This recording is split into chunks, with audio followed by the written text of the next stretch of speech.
The sun burns high above the endless savanna, and the air shimmers with heat as a band of Australopithecus moves low among the tall grass, their eyes wide, their bodies tense, their nostrils flaring for the scent of decay. They are not hunters today, nor gatherers of fruits and roots. They are seekers of death's leftovers, shadows on the edge of another predator's feast. Flies rise in black spirals ahead, and vultures circle their wings, casting fleeting eclipses on the ground.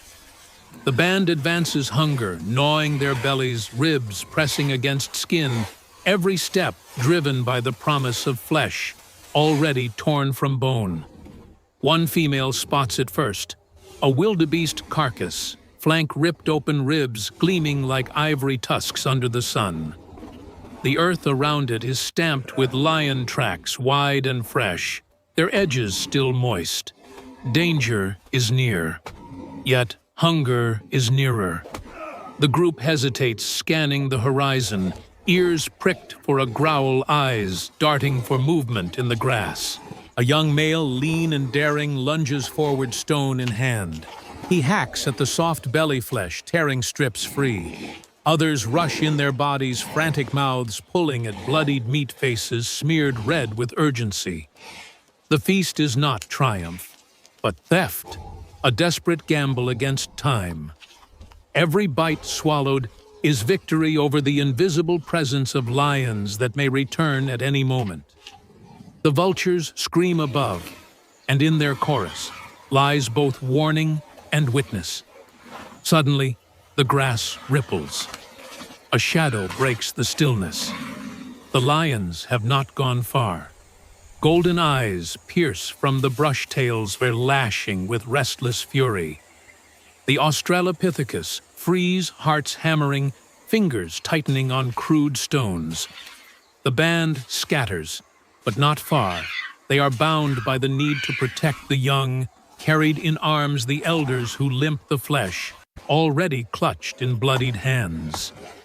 The lions surge forward, muscles rippling under sunlit hides, and dust erupts as predator and scavenger clash in the open plain.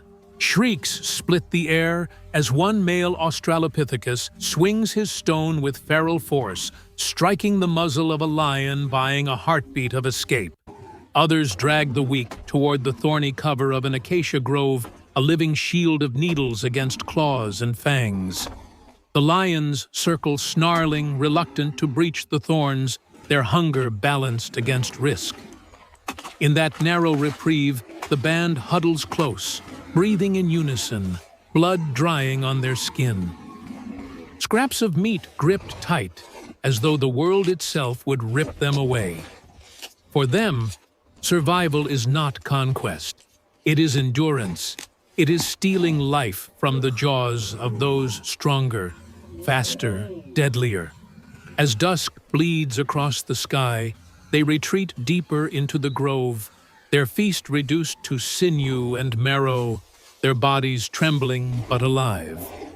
In the silence after the chase, a female cracks open a long bone with a stone, and the rich marrow spills.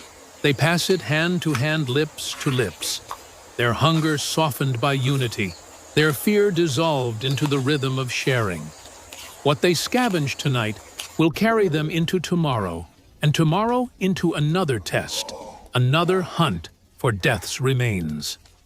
Their story is not one of domination, but of shadows of beings who lived in the spaces left behind, weaving survival out of risk, danger, and the endless will to endure. Night blankets the savanna, pierced only by the cold glimmer of stars and the restless cries of predators stalking unseen. The Australopithecus huddle close within the twisted arms of the acacia grove, their bodies pressed together for warmth, their ears alive with every sound carried by the wind. A hyena's laugh echoes in the distance, jagged and cruel, reminding them that scavengers are never alone.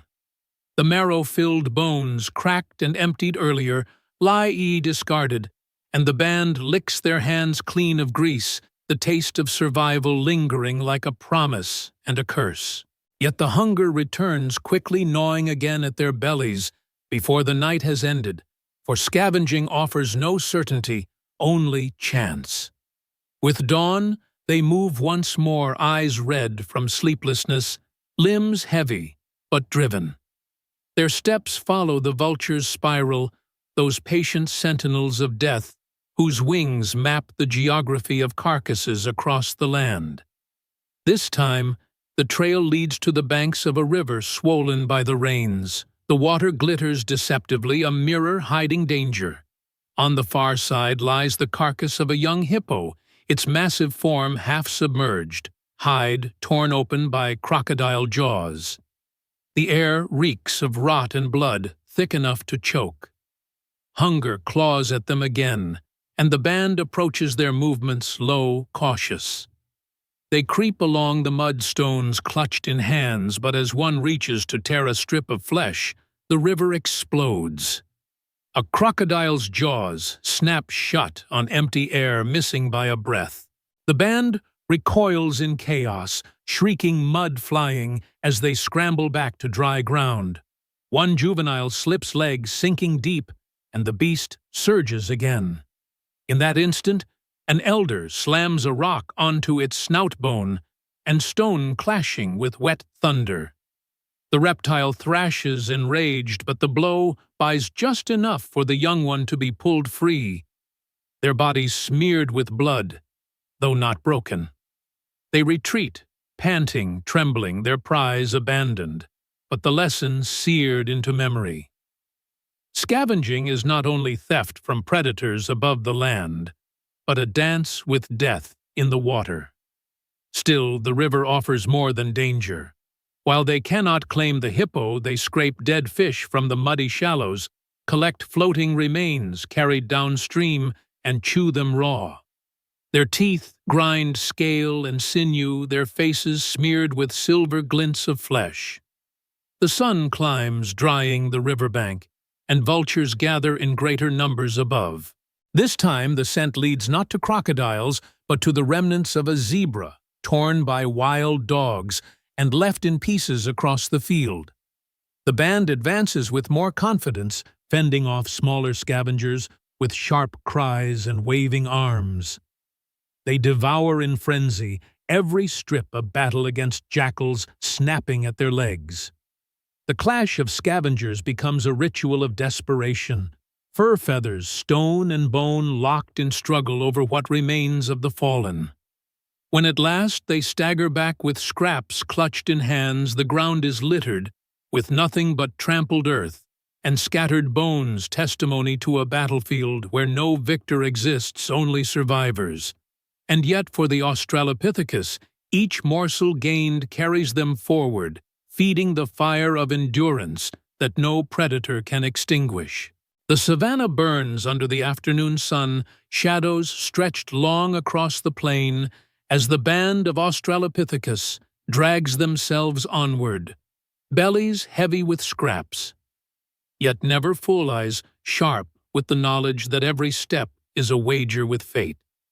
Ahead, the scent of smoke rides the wind, a grass fire sparked by dry lightning rolling low across the horizon, devouring the land in a wave of flame. Instinct screams to flee, yet instinct also whispers of opportunity, for fire drives beasts to panic, leaving carcasses in its wake. The band skirts the edge of the blaze, heat scalding their skin sparks, snapping like teeth around them. Amid the smoke, a fallen antelope lies, its body singed, its breath stilled by the fire's fury. They pounce with ravenous urgency, tearing flesh still hot, the taste sharp and bitter with ash. Flames roar closer, and with meat clutched in bloodied fists, they retreat, coughing, their hair smoldering, their eyes watering from the sting. The fire passes, leaving charred earth and blackened bones.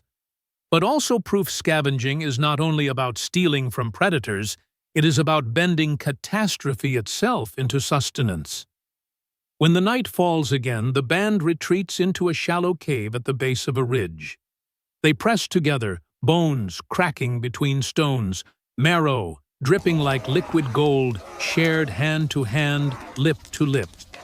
The young chew sinew, softened by elders, and the weak are fed from the strength of the strong. In this communion, the fear of lions, hyenas, crocodiles, and fire dissolves into a single rhythm, the heartbeat of survival.